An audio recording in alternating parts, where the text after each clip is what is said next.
Good afternoon. My name is Freeman Owle. I'm a member of the Eastern Band of the Cherokee Nation in Cherokee, North Carolina.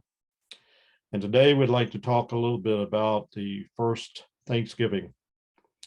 I imagine that probably the first Thanksgiving was celebrated by the Native American people when they received a fair amount of food for a given time. So they were thankful, and many times in the past, over the thousands of years that the natives have been here, they would give thanks during the harvest season.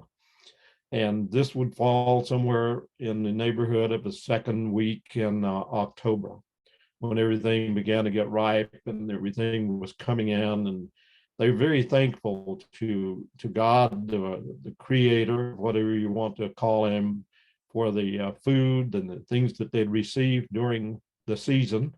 And so therefore they would give gifts back to the earth. They would give gifts of spiritual importance back to God himself. And so then they would have dances during this time, and a lot of food, which they ate and celebrated and sang and danced, and not much unlike the old people of the biblical Old Testament days.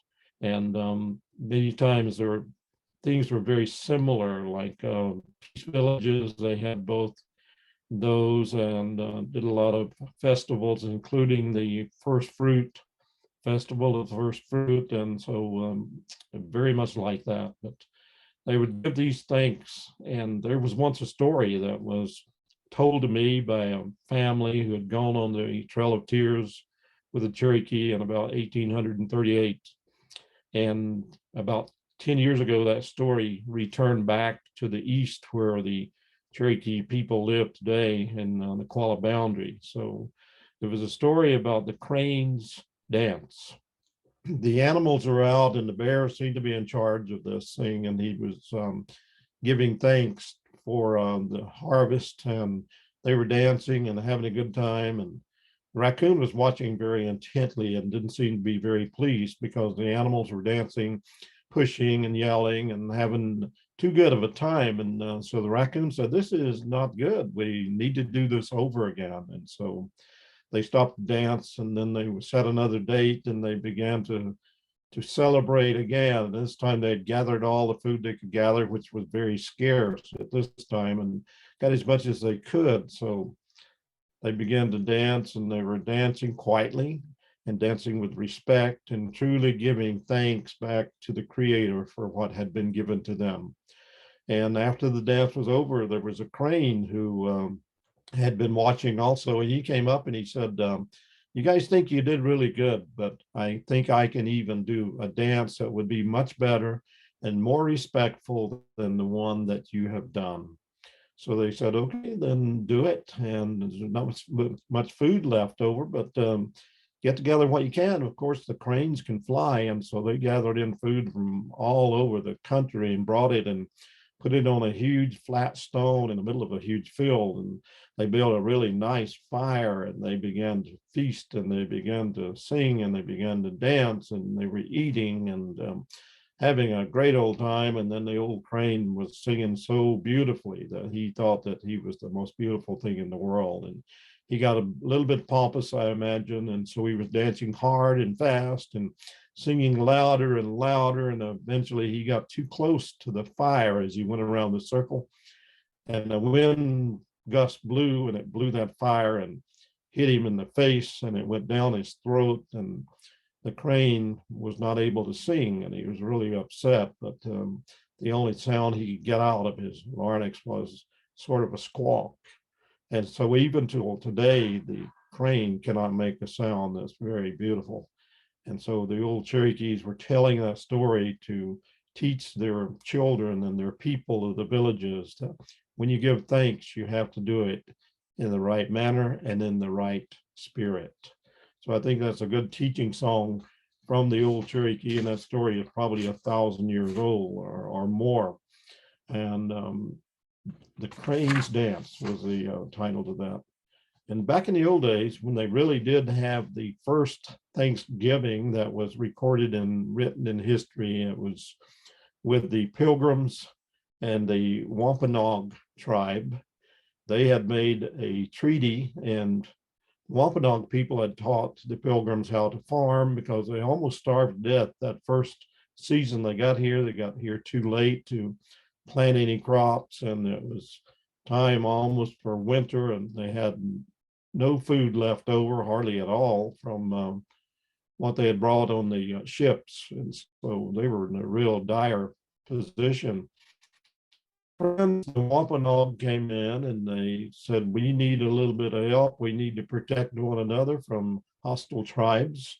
We need to share what food we have. We need to make it through the winter. And when spring comes, we will learn how to work together and we will produce a harvest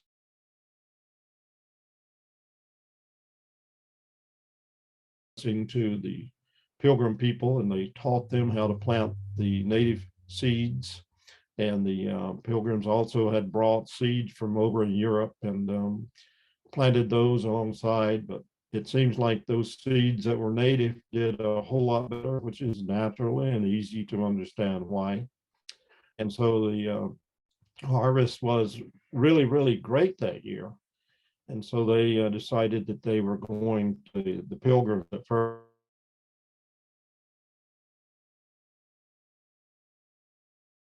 They called it in Europe, and that meant there was a lot of games that were going on, a lot of drinking of ale, and a real loud celebration that they were planning to have, and to eat a lot of the food that they had harvested that year. And so they were going about their business of preparing this thing and getting the food together. And this thing lasts for several days. And so they were getting ready to eat when all of a sudden the Wampanoag people appeared with their chief. They called him a king at the time, and they brought in 5 deer. And those things were roasted in the middle of the village. And it was bound to have been quite a feast. And they began to send their people out, and they were looking for the turkey, and with their guns, the Pilgrims could kill quite a few, and they said they'd killed enough to feed the folks for several days. With the 5 deer, the Wampanoag brought in ducks, they brought in turkey and geese and anything that was edible, and along with a lot of clams out of the nearby ocean. So it was quite a feast, and they did give thanks, and it was for a good reason. They'd gotten together and made plans, and so therefore the people were very thankful for everything that the Native American people had done. And it reminds me a lot of some of the old Thanksgivings that we had on the Qualla Indian boundary as I was growing up as a kid. On Thanksgiving Day, I really enjoyed and was really anxious to wake up and get out and partake of Thanksgiving. There was just an air about that day that made it very special to me in my memory as a child. I know that things were not always easy there on the Qualla boundary because we had had all of our land taken away from us. And we had owned parts of North Carolina, South Carolina, Georgia, Alabama, Tennessee, Kentucky, Virginia, and West Virginia. But we had been narrowed down to almost nothing. And so it was hard to make a living in those days on those small farms that we had left. And they were usually on the mountainside. And my dad would go out and after the harvest, and he would dig a hole in the ground, and we would bury such things that we wanted to keep through the winter. We had no electricity, no running water, and we had a farm with maybe a couple of cattle on it, and the milk cows mostly, and pigs and chickens.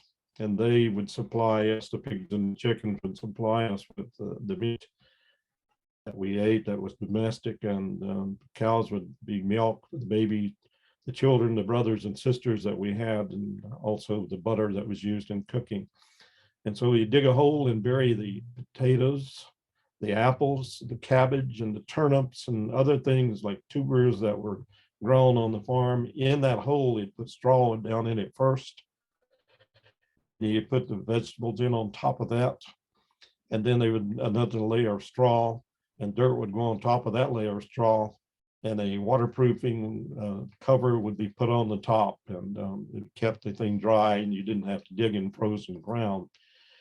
But I remember on Thanksgiving Day, the hill was opened up and food was taken out, and mother would start preparing that the day before. And so on Thanksgiving morning, we would get our rifles. Most of us had the little Winchester long barrel single shot rifles, and we'd go out into the forest with our beagle dogs, and we would round up the rabbits. And if we were lucky enough to get two or three, we were very, very pleased. We'd take those things and clean them early in the morning. And my mother would also take those in and parboil them and then bake them. And they were really, really good food. And we also have pork, which is boiled or baked, and sometimes even chicken.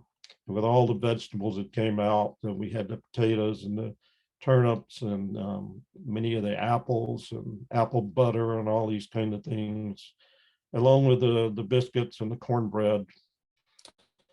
And out on that hunt for that rabbit, I remember going out in the brisk morning and walking miles and miles, looking, shaking, basically, and trying to get those things come out. But you come to Cherokee today, and you will still find a